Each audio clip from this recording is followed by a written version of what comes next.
उद्घाटन झालेलं आहे रुग्णालयाचं, काय सांगाल? धुळे जिल्ह्याच्या दृष्टिकोनातून अत्यंत महत्त्वाचं असणार आणि अनेक वर्षाची प्रतीक्षा असणार महिला रुग्णालय की जे 100 बेडचं हॉस्पिटल आहे, ICU अद्ययावत आहे, सुविधा आहे.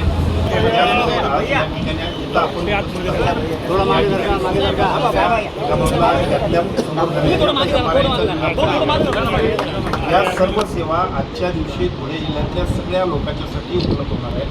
अनेक वर्ष या सगळ्या सेवांसाठी सुद्धा सातत्याने एका बाजूला खाजगी दवाखान्यांमध्ये किंवा नाशिकमध्ये किंवा अन्य शहरांमध्ये सुद्धा लोकांना जावं लागलं होतं. सार्वजनिक आरोग्य विभागाच्या वतीनं या ठिकाणी एका अद्यावत अशा पद्धतीच्या हॉस्पिटल त्याच्या माध्यमातून सर्वसामान्य माणसांना अपेक्षित असणाऱ्या सर्व सेवा मोफत आणि दर्जेदार अशा पद्धतीने देण्याचा शासनाचा प्रयत्न आहे. त्याची सुरुवात आज आपण या ठिकाणी केली. असं आहे शासकीय अधिकारी आकांक्षित जिल्ह्याच्या यादीमध्ये दुर्दैवाने आमचं नाव आहे आणि म्हणून धुळे जिल्ह्यासाठी विशेष लक्ष देणं गरजेचं आहे.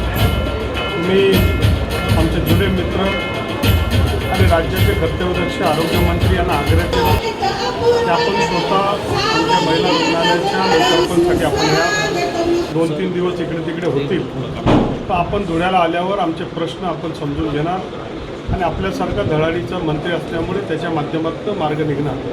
आज मी आरोग्य विभाग, महाराष्ट्र सरकारचं मनापासून धुळे जिल्ह्याच्या तमाम जनतेच्या वतीने आभार व्यक्त करतो, अभिनंदन करतो की 100